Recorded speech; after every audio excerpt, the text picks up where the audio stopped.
How you can get more recognition at work without actually having to work harder. So, part of this today, I want to share you three common mistakes that you may be making as a woman in leadership that is actually leading to you not being recognized, not being valued as you should be at work. Before I get into that, I just want to let you know if you are looking to increase your leadership presence and increase your visibility, then DM me visibility. I'm looking for 5 women I was going to say this month, but we're almost there. 5 women in the next few weeks that are ready to jump in and get their visibility increased and their leadership presence increased within the next 60 days. All right. So, getting back into this topic of how do you get more recognition? And what I have found, there are 3 mistakes that almost every woman leader does that causes them to stay undervalued and underrecognized no matter how hard they work or what they have achieved. Now, the first mistake, you focus on the results and you don't promote what you've achieved because you believe that your work speaks for itself. Now, I cannot count how many times I have heard a leader tell me, "Well, you know what? I have great results. I've achieved my KPIs. I'm not going to promote it. I don't want to come across as being arrogant or egotistical or know-it-all. People should be able to see it." Well, you may need to help them see it. So if you are finding yourself focusing on the results, believing that your work and your results will speak for themselves, that's the first mistake. We're not going to do that. So I'm going to share the mistakes first, and then we'll go into what you can do. Second mistake, when there's an exciting opportunity at work, whether that's a promotion or a new project that allows you to get more visibility and recognition, you don't step forward because you don't think you're qualified. Now, this is different than taking on extra work to prove that you are qualified. Yes. So we're talking about an actual opportunity, which means you have to pull things off of your list on the other side of it.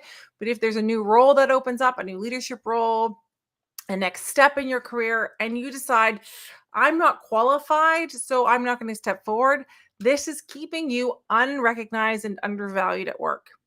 Now, the third mistake, if I get my fingers straight, your third mistake is lastly that you only add value by doing more at work. So you're likely even taking on 2 or 3 more projects that you can actually get done over and over and over again. And in fact, you've probably been doing this for more than a year and have never learned to add value in any other way than working harder. So if you're finding yourself as the first one in and the last one out in the office, this might be what you're doing as well. So the 3 mistakes, just again, we're going to go through what 3 mistakes that are causing you to stay undervalued and unrecognized. 1, you focus on results, expecting that they are going to speak for themselves. 2, when an exciting opportunity at work comes up, you take a step back and you don't because you think you're not qualified. And 3, your way of adding value in your organization at work is by working harder and taking on more and more responsibility and more activities at work. So here's the thing. If you are focusing, for example, on how hard you work and the amount of hours that you work, then what you actually are is just like any other manager out there. And you're going to blend into your organization because they see you like so many other managers with their head down, working hard, but you don't stand out, even though you would love to do so much more. Your organization actually just sees another hardworking manager, not a leader. And when you continue to work even harder because you want to stand out, you're only setting yourself up for being valued because of your hard work, not because of the brilliance of your ideas or results or your leadership abilities. Worse, you're probably going to hurt yourself in the long term because the amount of time that you're working is really finite. So you end up burning yourself out and you end up exhausting yourself to the point of burnout. And here's another way to think about this. If your value is dependent on the amount of hours that you work, then anyone can come in and work an extra 30 minutes more than you do, and they are automatically more valuable than you are.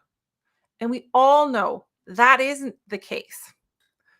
So I want you to take a look and consider people like Sarah Blakely or Jacinda Ardern, Melinda Gates, Michelle Obama, all brilliant women and all leaders in their own right. None of them are focusing on that 100% of that their results will speak for themselves.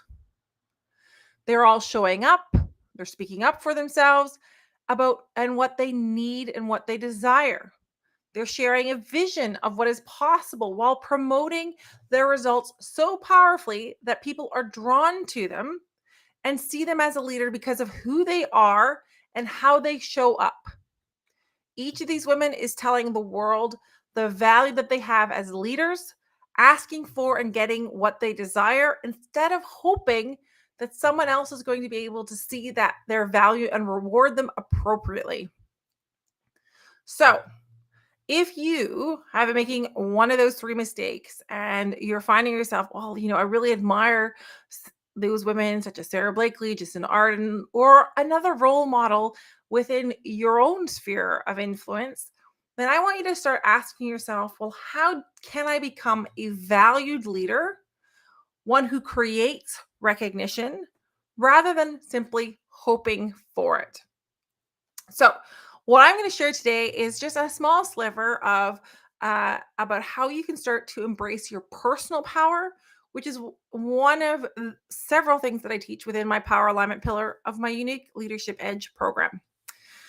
So, when I talk about your personal power, this is really completely within your own grasp because where we start is understanding how your brain works and the automatic patterns and mental habits that have you actually working harder and harder, and that are often, if you want to think about it, they're more like the break to your success, to your potential, to the results that you want to achieve. So, the first step I want you to take is really to start examining the stories that you're telling yourself when it comes to working harder, being recognized at work, and what drives your value. If your value, again, is driven by the amount of work that you do and not by your leadership abilities, then we need to really refocus and reframe what your value actually is. Because what happens is you're telling yourself specific stories, and those stories are actually driving your choices and the actions that you're making. And they're often stories that we're not even aware of. So, for example, I remember going into one of my first leadership roles and being just like, oh my God, can I actually do this? On one hand, I was very determined. I was ambitious. I was like, yeah, I know I could do this. Logically and rationally, I knew I could do it. And yet on the other hand, something kept just pulling me back. I'd be like, it's felt like I kept lurching forward. Like imagine you're in a car, you just couldn't get moving. What I At one point when I had someone ask me, when are you ready to take the next step? And I was like, oh God, no. And it was just at that moment that I had come to the realization that I had this voice that was in my head that was actually more my father's voice that kept saying, well, you belong in the kitchen. You belong at home raising a family. So, is it any wonder that at a point where I am in a leadership position within the corporate, in a business field, that I struggled with actually being that leader that I wanted to be because I had a story that was constantly hitting the brake in terms of my own development, in terms of my own potential, in terms of my own confidence. And that story wasn't even one that I chose myself.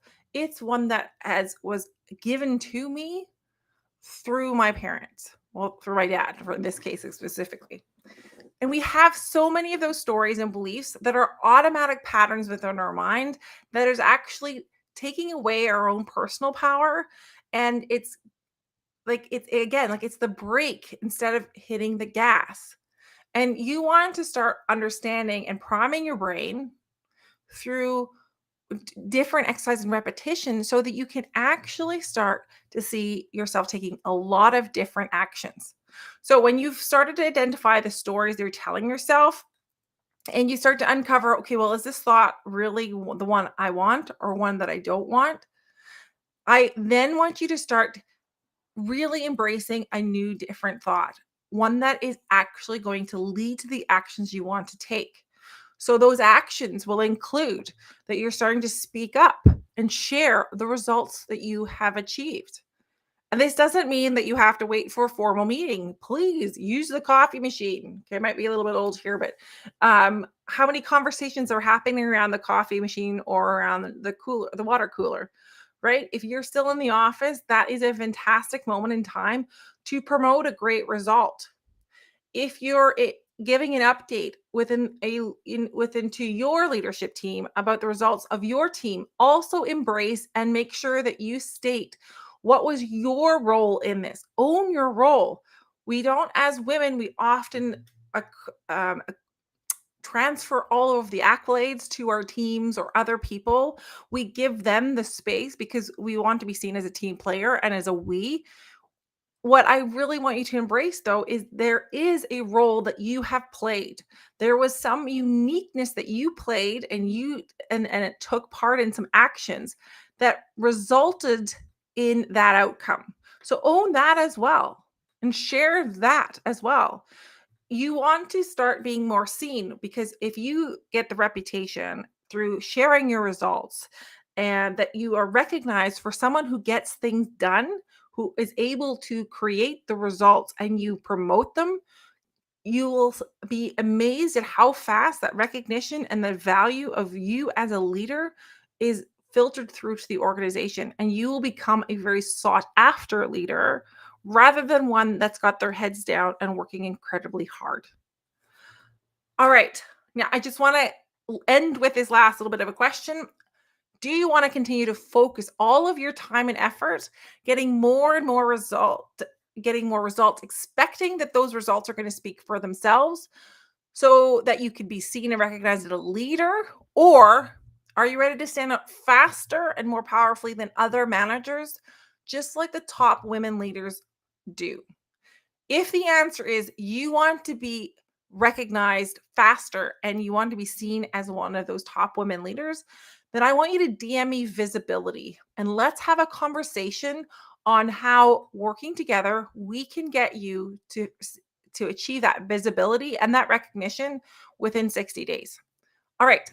I thank you so much for joining today. If you've got questions, as always, my DMs are open, or drop them in the comments. I'd love to hear what are your questions or what are your thoughts and what actions have helped you today.